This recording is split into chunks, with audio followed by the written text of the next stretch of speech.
Saturday morning, 1990. The parking lot is already half full. You push through the automatic doors and a voice crackles over the PA. Attention, Kmart shoppers. Somewhere down the aisle, a blue light starts spinning on a pole. People break into a half jog toward the sound. 15 minutes. In-store only. The smell hits you all at once. Popcorn from the snack counter, fresh plastic from housewares, pizza from the Little Caesars in the vestibule.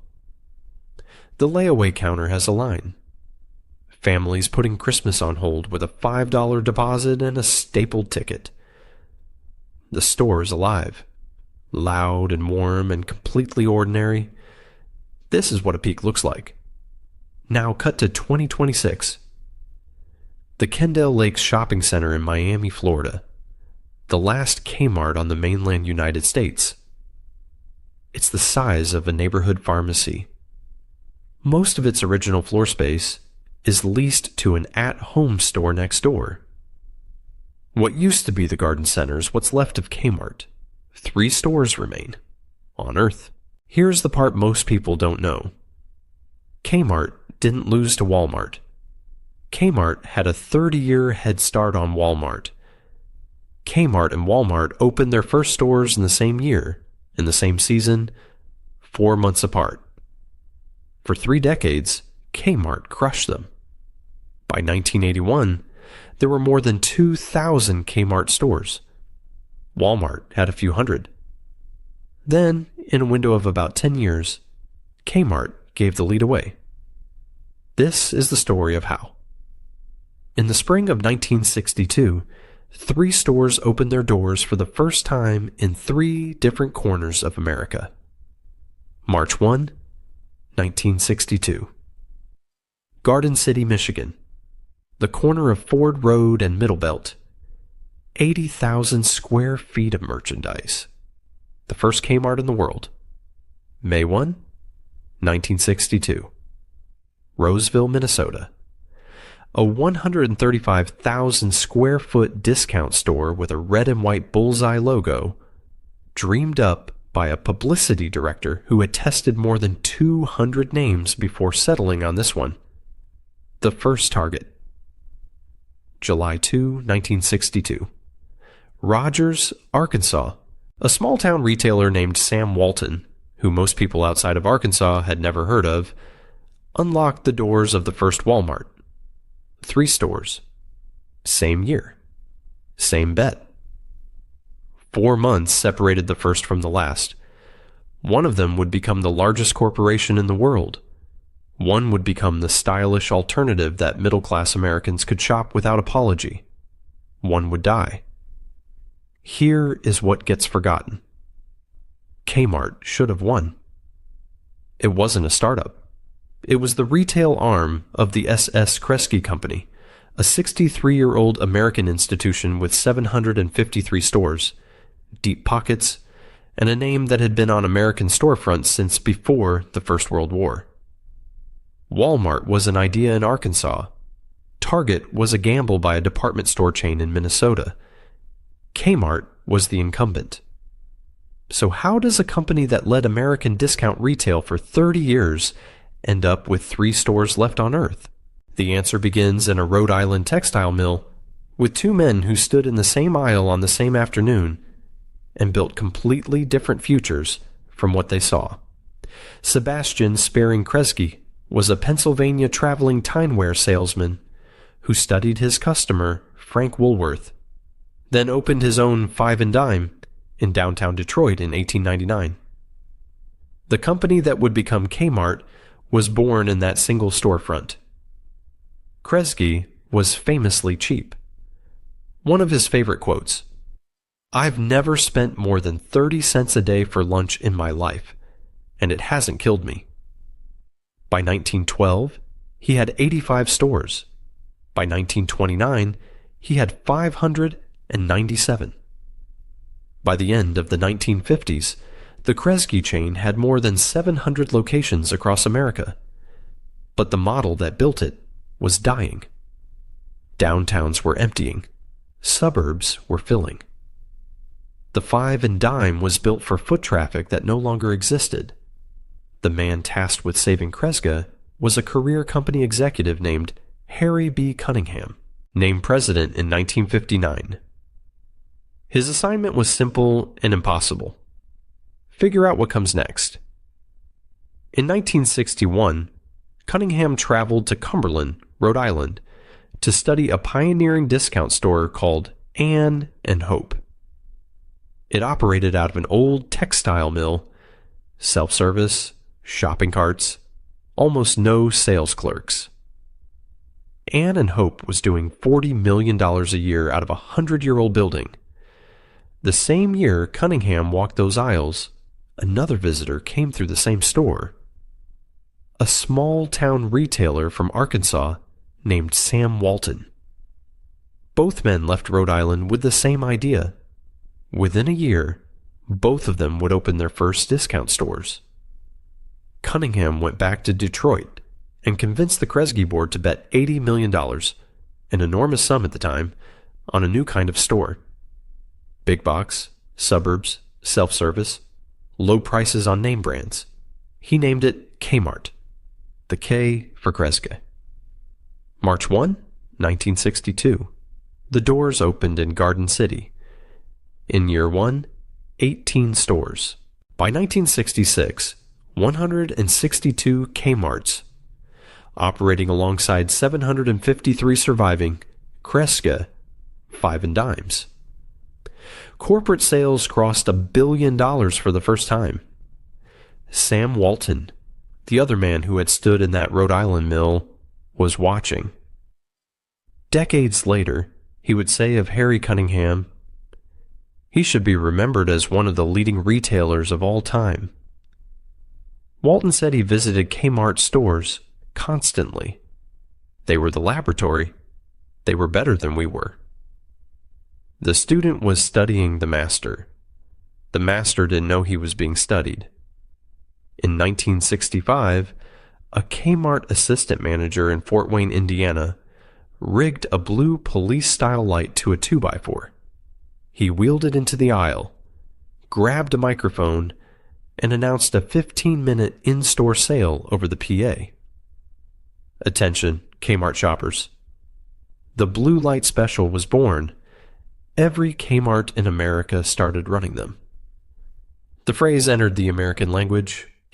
At the height of the brand's cultural recognition, a national study found that 62% of Americans recognized the blue light special by name, and 93% of those recognizers said they felt positively about it. For an entire generation, the sound of that PA chime was the sound of an unexpected bargain.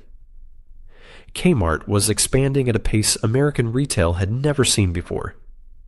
In 1976, the company opened 271 new stores in a single year.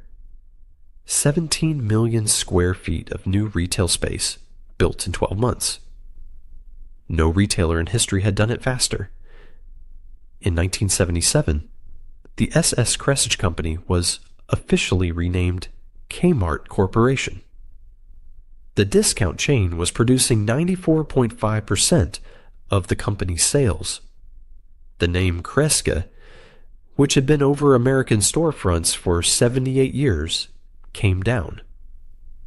By 1981, the 2000th Kmart had opened. By the late 1980s, Kmart had briefly surpassed Sears to become the #1 retailer in the United States. At peak, Kmart employed roughly 350,000 people. If you grew up in America in the 1970s or 1980s, you remember what those stores were. You remember the attic, the teen clothing department every Midwestern kid ran to while their parents shopped housewares. You remember the Jaclyn Smith clothing line, launched in 1985, which turned out to be Kmart's first blockbuster celebrity partnership. You remember Kathy Ireland swimwear, which followed in 1994. You remember the Rosie O'Donnell commercials that ran all through the late 1990s. You remember Martha Stewart, Everyday sheets and towels, a partnership that began with Stewart as spokesperson in 1987 and became, by 1997, the best-selling private label Kmart ever carried. You remember the Little Caesars pizza in the vestibule, the 1-hour photo counter, the layaway tickets stapled in triplicate, the blue cards that stuck in the corner, the super Kmart centers that started opening in July 1991, 190,000 square foot stores with full grocery and deli and seafood, open 24 hours a day. Kmart was everywhere. Kmart was winning. In 1985, Kmart's annual revenue was 3 times Walmart's. By 1987, Kmart had more than 2,200 stores. Sam Walton, from a small office in Bentonville, Arkansas, was still running a company that looked like the challenger it had always been. But something was happening in Bentonville that nobody in Troy, Michigan, was paying close attention to. In 1987, Joseph Antonini was named CEO of Kmart. He had risen through the merchandising side of the business. Charismatic, media savvy, confident, he had a big idea about what Kmart was supposed to be. Antonini's thesis was simple. Kmart was not just a discount store. Kmart was a platform, a holding company. The future was not one format. The future was many. Under Antonini, and in the years just before his CEO tenure, Kmart went on an acquisition spree. Walden Books for $295 million in 1984. 845 bookstores across all 50 states. That same year, Builders Square. The next year, 321 Payless drugstores across the Pacific Northwest. By 1992, Kmart had also absorbed the Sports Authority, OfficeMax, and Borders bookstores. 6 specialty chains in 8 years. By the early 1990s, Kmart wasn't a discount retailer anymore. It was a conglomerate. And Joseph Antonini was the man at the top of it. Meanwhile, in Bentonville, Sam Walton was building something different. In 1987, Walmart completed a $24 million private satellite network, the largest private satellite communication system in the United States at the time. Every Walmart cash register in America was feeding sales and inventory data back to Bentonville headquarters in real time, in an era when most businesses were still using fax machines. Regional distribution centers served clusters of stores within a day's drive. Cross-docking, just-in-time inventory. Walmart's own fleet of trucks. Kmart, meanwhile, was shipping most merchandise directly from manufacturers to individual stores on point-of-sale systems that couldn't tell corporate in real time what was selling and what wasn't. Antonini was playing chess. Sam Walton was building the board. In November 1990, Walmart passed Kmart in total annual sales. The 30-year lead was gone. Both Harry Cunningham and Sam Walton died in 1992. The 2 men who had stood in that Rhode Island textile mill in 1961, gone in the same year. Kmart's peak profitability was that same year. The decline began immediately. Inside Kmart stores, customers were noticing empty shelves, dirty aisles, escalators that didn't work for months, inventory systems that couldn't keep up with what was selling. Martha Stewart herself, Kmart's most valuable celebrity partner, publicly complained about the company's distribution problems. In one television interview, Stewart told frustrated Kmart shoppers, "If you are frustrated, keep looking." In 1993, Kmart's revenue peaked at roughly $37 billion. It was the last peak. Every year after was down. In 1994, the store count peaked at 2,486 Kmarts worldwide. In 1995, Joseph Antonini was fired. Over the next 2 years, the specialty chains he had assembled were spun off or sold. Borders, Office Max, Sports Authority, Walden Books, Builders Square, all gone. Kmart emerged from the Antonini era as a smaller, weaker version of itself, and with a curse attached. Kmart had signed long-term lease guarantees on many of the stores operated by its former specialty subsidiaries.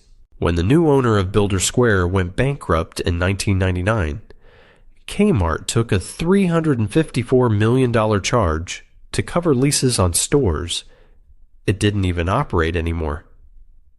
Similar contingent liabilities on Office Max, Borders, and Sports Authority locations added hundreds of millions more in future obligations. Antonini left. The damage stayed. If you're shaking your head, if you remember walking through those aisles on a Saturday morning with your parents, hit subscribe. We're telling these stories every week. Companies America built and then gave away. The next part of this one gets worse. In April 2000, Kmart's board hired Charles Conaway as chairman and CEO. On paper, his resume was perfect. Accounting degree from Michigan State, MBA from the University of Michigan. Started at Deloitte and Touche. By 1999, he had been named president and chief operating officer of CVS Corporation.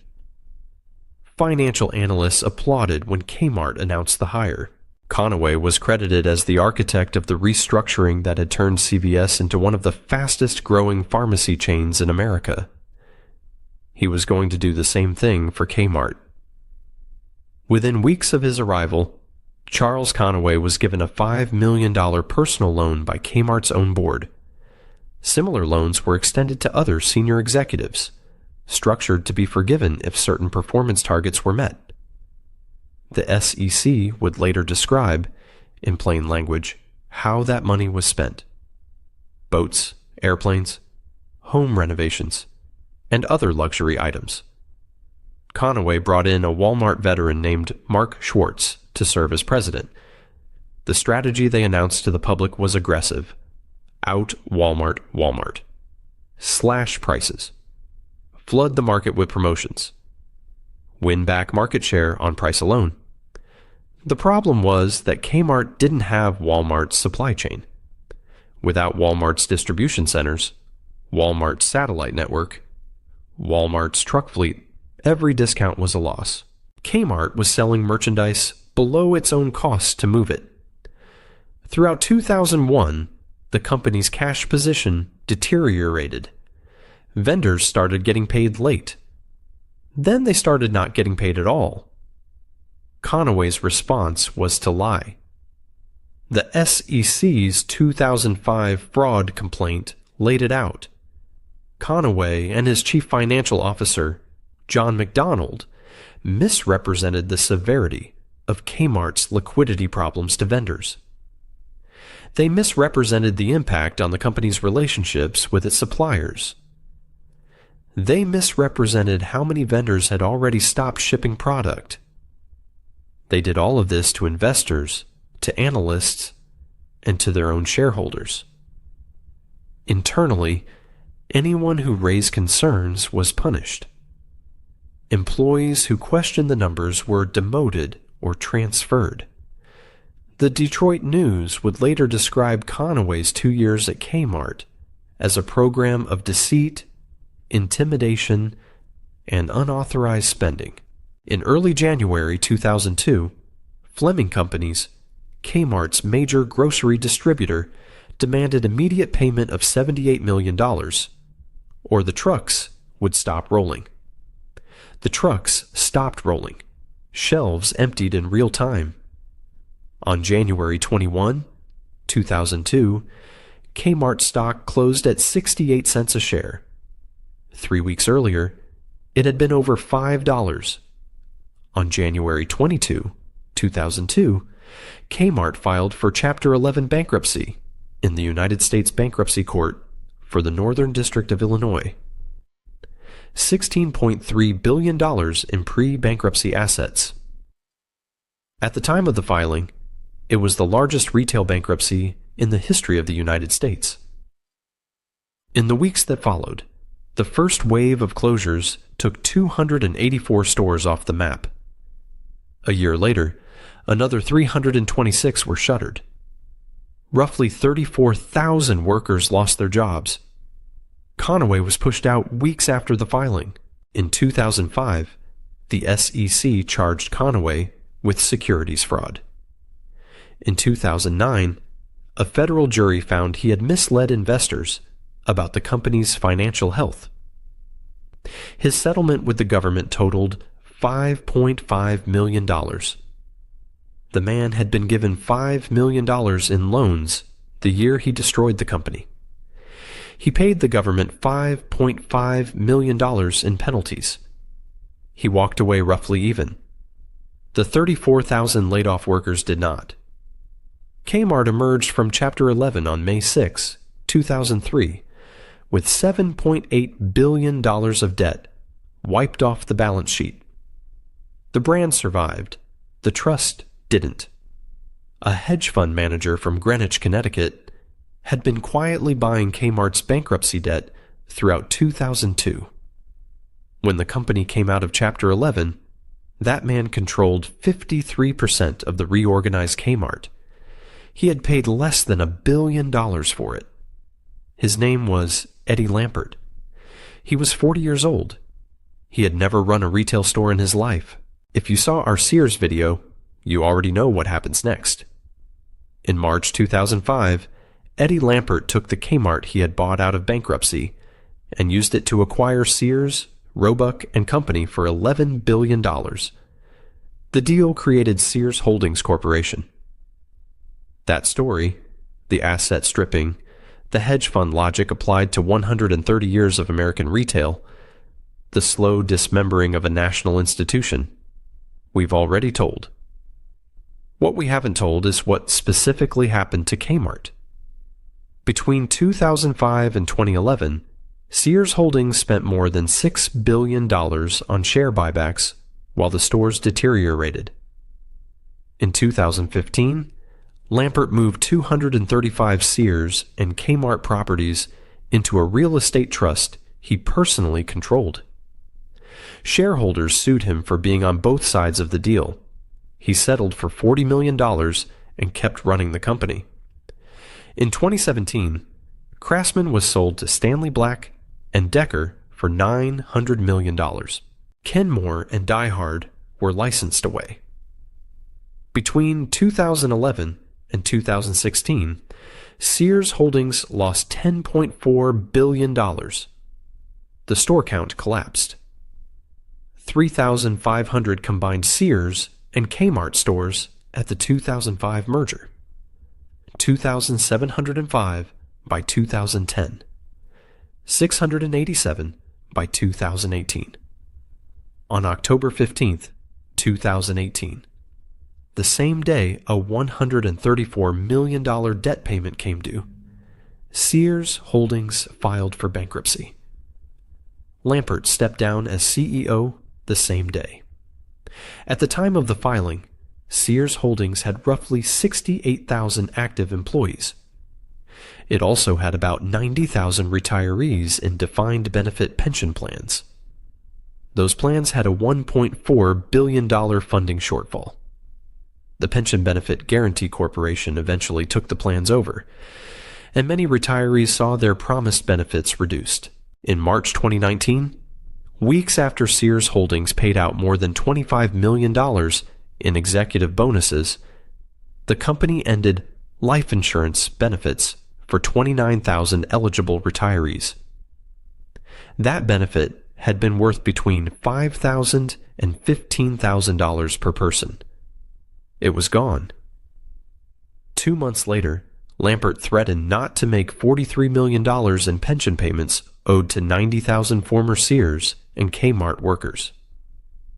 As of 2026, Eddie Lampert's personal net worth is estimated at roughly $2.2 billion, essentially unchanged from the year both his flagship companies went bankrupt. He owns a mansion in Indian Creek Village, Florida, a home in Greenwich, Connecticut, an estate in Aspen, Colorado. He also owns a 288-foot yacht called Fountainhead, named after the Ayn Rand novel. The pensioners took haircuts. The boat kept its name. And so, one by one, the stores closed. On November 21st, 2021, the last Kmart in the state of Michigan closed. Marshall, Michigan.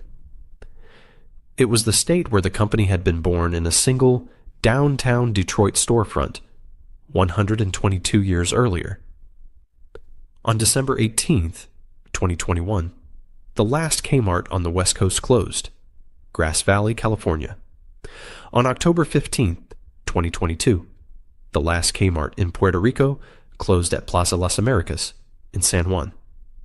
On Sunday, October 20, 2024, the last full-size Kmart in the mainland United States closed its doors for the final time, Bridgehampton, New York. It had survived the longest for one reason and one reason only. The nearest Walmart was 45 minutes away. The nearest Target was 45 minutes away. It was a store that died from proximity to nothing. As of 2026, 3 Kmart locations remain anywhere on Earth. One in Tamuning, Guam, one in St. Thomas, United States Virgin Islands, and one in the Kendale Lakes Shopping Center in Miami, Florida. The Miami store opened on November 3, 1977, when there were more than 1,500 Kmarts operating in the United States. Today, it is the size of a neighborhood pharmacy. Most of its original floor is leased to an at-home store next door. The entire remaining Kmart business in the continental United States operates out of what used to be a single store's garden center. Somewhere, on a Saturday morning in 1990, a blue light was spinning on a pole in an aisle in a Kmart in every corner of America. A PA chime was crackling. A voice was saying, "Attention, Kmart shoppers." There were more than 2,300 of those stores. More than 350,000 people worked inside them. The company had beaten Walmart for 30 years. It had beaten Sears. It had beaten Target. What it didn't have, what it never had in the end, was anyone in the boardroom willing to defend what the people in the aisles had built. Joseph Antonini handed the lead to Walmart. Charles Conaway handed the keys to the Northern District of Illinois Bankruptcy Court. Eddie Lampert handed the corpse to a real estate trust. Harry Cunningham stood in a textile mill in Rhode Island in 1961 and imagined what American retail could be. Sam Walton stood in the same mill the same year. One of them built the largest retailer the world has ever seen. The other built Kmart. A generation of Americans shopped those blue aisles every Saturday for 30 years, and it was enough to make Kmart the #1 retailer in the country. It was not enough to save it from the people who ran it. Kmart didn't lose to Walmart. Kmart gave it away. 3 stores. That's what's left. What do you remember about Kmart? The blue light spinning on its pole. The layaway ticket stapled to your receipt.